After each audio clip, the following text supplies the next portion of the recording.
Bonjour à tous. Bonjour. Le sujet de cette vidéo est comment, grâce à l'alimentation, on peut gérer le stress. Je vous présente Frédéric Guéry. Alors, Si tu veux nous bonjour. Oui, donc Frédéric Guéry, je suis diététicien, nutritionniste, et donc j'utilise des techniques corporelles, donc le mindfulness pour aider à gérer les problèmes alimentaires et aussi le stress. D'accord. Donc en fait, l'idée c'est qu'il y a un lien entre l'alimentation et le stress. Parce que d'une certaine manière, l'alimentation peut aider, l'alimentation amène du plaisir, mais aussi, et surtout quand on veut essayer de contrôler les choses, par exemple quand on veut faire un régime, ça amène du stress. D'accord. Et le mindfulness, c'est quoi exactement? Alors le mindfulness, c'est des techniques qui sont en développement aujourd'hui.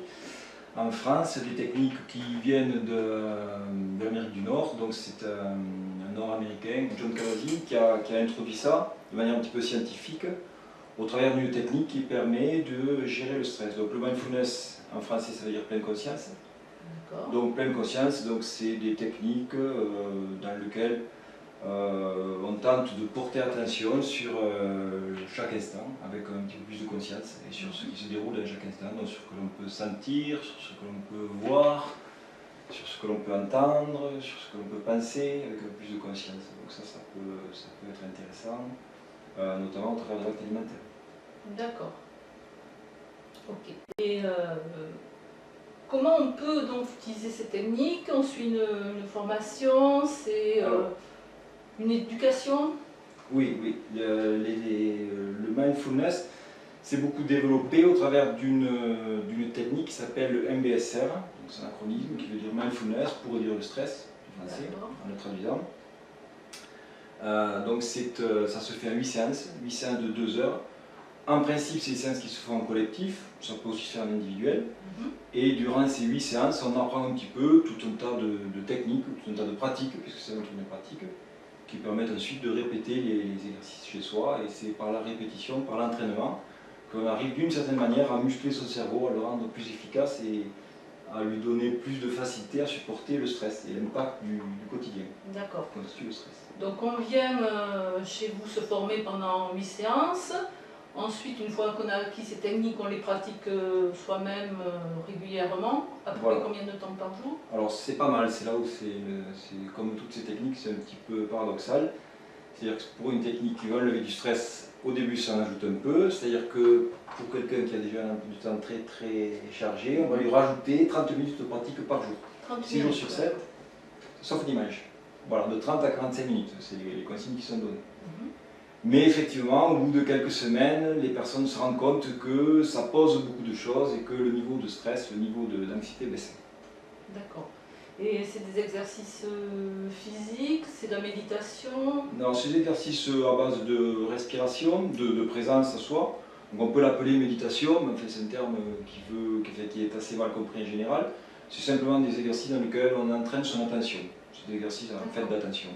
Donc on entraîne son attention et on tâche d'amener son attention à l'instant présent, c'est-à-dire aux stimulations qui seraient par exemple visuelles, ou simplement aux stimulations de la respiration, en observant la respiration, ou simplement on peut porter attention à certaines sonorités, certains bruits.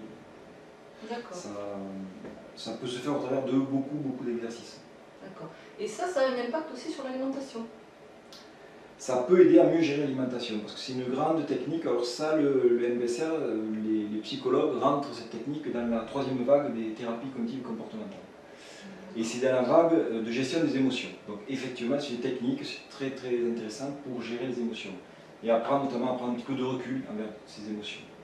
Ce qui se passe avec l'alimentation, c'est que souvent les personnes mangent, pas parce qu'elles ont faim, mais parce qu'elles s'ennuient, parce qu'elles sont anxieuses, ou bien parce qu'elles veulent se récompenser. Donc elles mangent parce qu'elles ont une émotion qui à la base ne devrait pas les faire manger. D'accord, elles ont un manque qu'elles pallient. Un manque ou un trop-plein qu'elles gèrent par l'acte alimentaire, de manière inappropriée. Et la conséquence à long terme, ça peut être par exemple la prise de poids. D'accord, très bien. Si on pouvait donner un conseil à nos auditeurs, qu'est-ce qu'on pourrait leur dire? Alors pour pratiquer ces techniques, le maître mot c'est d'entrer en contact avec son corps, d'entrer un peu plus en contact avec son corps. Donc ce serait de se remettre en mouvement, de se remettre en action, d'une manière ou d'une autre, pas forcément par une activité physique. Ça peut être un hobby dans lequel le corps est mobilisé, par exemple la danse. ou autre chose. Ça peut être beaucoup de choses, mais ça serait une remise en mouvement. D'accord, donc obligatoirement lié à Au un corps et au sport mouvement. ou... Non, non, non, non, pas obligatoirement au sport, non, lié au corps. D'accord. Une manière de se réapproprier son corps, et le corps est quand même fait pour bouger. Et certains ont dit, Laborie notamment, qui est un chirurgien français, qui a pas mal écrit, et qui est même un peu le héros du film Mon oncle d'Amérique, a écrit que le système nerveux c'était fait pour agir. Donc c'est un peu l'idée, voilà, passer à l'action. Ok, alors voilà le mot, passer à l'action. Merci beaucoup Frédéric. Merci. À bientôt. Au revoir. Au revoir.